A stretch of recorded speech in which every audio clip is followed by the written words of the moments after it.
सुनिए, विद्यार्थी के साथ पढ़ाई को लेकर के दो मूल समस्या है। एक समस्या ये है याद नहीं होता है, और दूसरा समस्या ये है कि भूल जाते हैं। और देखिए, ये समस्या हर स्टूडेंट के साथ है, 100% छात्र के साथ ये समस्या है।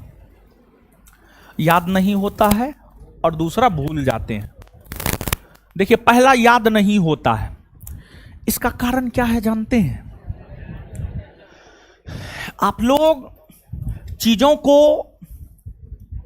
समझ करके याद नहीं रखते हैं।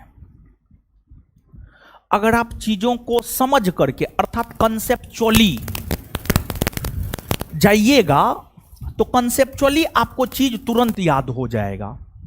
और अगर आपको कंसेप्ट डेवलप करना है तो कहीं भी पढ़ते हैं, टीचर के लेक्चर को ध्यान से सुनिए। टीचर क्या बोल रहे हैं उसको ध्यान से सुनिए। टीचर जो समझा रहे होते हैं उसको ध्यान से समझिए और समझ करके याद रखने का प्रयास कीजिए। और अगर आप समझ करके याद रखते हैं तो आपको याद हो जाता है। दूसरी बात, आप लोग क्या करते हैं, जैसे आज जो पढ़े, आज के आज घर पे जाकर आप नहीं पढ़ते हैं। ये आप बहुत बड़ा गलती करते हैं। आज जितना पढ़े ना, चाहे 10 गो मैथ वाले सर 10 गो मैथ बताए, 10 गो रीजनिंग बताए, तो घर पे आज का आज जाकर के वो 10 गो मैथ और रीजनिंग को स्वयं से फिर से बनाना है। लेकिन आप लोग नहीं करते होंगे, हम दावे के साथ कहते हैं। आप लोग ये सोचते हैं सर बताइए दिए, हमको तो यादें हो गया, हम तो जानबे करते हैं, तो काहे हम रिवीजन करेंगे। जैसे आज हम जितना बताए बताइए तो दिए हैं, अब क्या, तो सेम डे में आप रिवीजन नहीं करते हैं। सेम डे में रिवीजन करना आवश्यक है।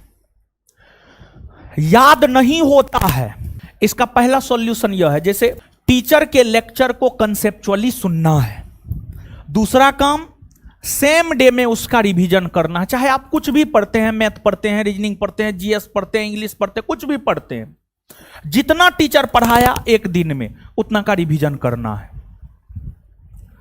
पहले समस्या का समाधान ये है।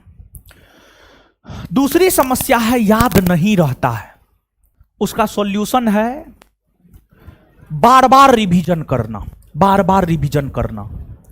जैसे खाना हम लोग एक बार खाते हैं, मान लिया जाए दोपहर में 12 बजे खाए, अगर उसको पचाना है पानी बार बार पीना पड़ता है। खाना खाने के आधा घंटा बाद, फिर 1 घंटा बाद, फिर 2 घंटा बाद, फिर 3-4 घंटा बाद पानी पीना पड़ता है कि नहीं पीना पड़ता? आप बार बार पानी क्यों पीते हैं? खाना को पचाने के लिए, मेन खाना को पचाने के लिए। तो उसी प्रकार से अगर आप चाहते हैं कि आप भूले नहीं, आपको याद रहे, तो आप पढ़े हुए चीजों का बार बार रिवीजन कीजिए। कोई भी छुट्टी हुआ, ईद का छुट्टी हुआ, क्लास बंद है, पूरा रिवीजन कर लेंगे, रीडिंग मार देंगे आगे से पीछे तक पूरा, जितना पढ़े हैं, पॉलिटी जितना, हिस्ट्री पढ़े हैं, जितना बायोलॉजी पढ़े हैं, जितना मैथ का फॉर्मूला पढ़े हैं, सबको एक तरफ से रीडिंग मार देंगे। और टारगेट लेकर के जीवन में काम कीजिए। एकदम नाश्ता करके बैठ जाइए कि आज पहले 1857 के विद्रोह से आजादी तक रिवीजन कर लेंगे, तब उठेंगे। ऐसे टारगेट लीजिए एक बार में। वो खत्म हो गया, फिर खाना खाए, थोड़ा रेस्ट किए, फिर इस बार जो है बायोलॉजी 2 चैप्टर पूरा रिवाइज कर लेंगे। रिवाइज कर लिए, कोई भी छुट्टी हो, ईद का छुट्टी हो, बकरीद का छुट्टी हो, रामनवमी का छुट्टी हो, गुड फ्राइडे का छुट्टी हो, रक्षाबंधन का, कोई भी छुट्टी हो, जैसे देखिए क्लास बंद है, दिमाग में बैठा लीजिए रिवीजन करना है। खूब खाइए और खूब पढ़िए, खूब खाइए, खूब सोइए, खूब पढ़िए।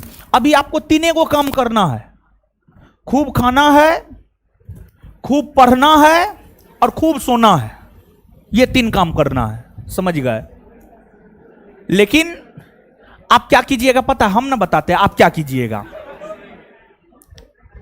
आप खूब मोबाइल चलाइएगा, क्लास में आके ओंघिएगा, आप खूब घूमिएगा,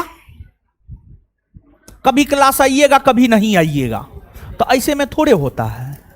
तो जैसे खाना को पचाने के लिए बार बार पानी पीना पड़ता है, वैसे ही चीजों को याद रखने के लिए बार बार रिवीजन करना पड़ता है। रविवार को छुट्टी मिले, रविवार को रिवीजन कर लीजिए, कोई छुट्टी मिले तुरंत रिवीजन मारिए। जितना अधिक रिवीजन कीजिएगा उतना आपका पक्का होगा चीज, और जितना कम रिवीजन कीजिएगा उतना आप गर्त में जाइएगा, उतना आप नालायक निकम्मा होते जाइएगा। समझ गए?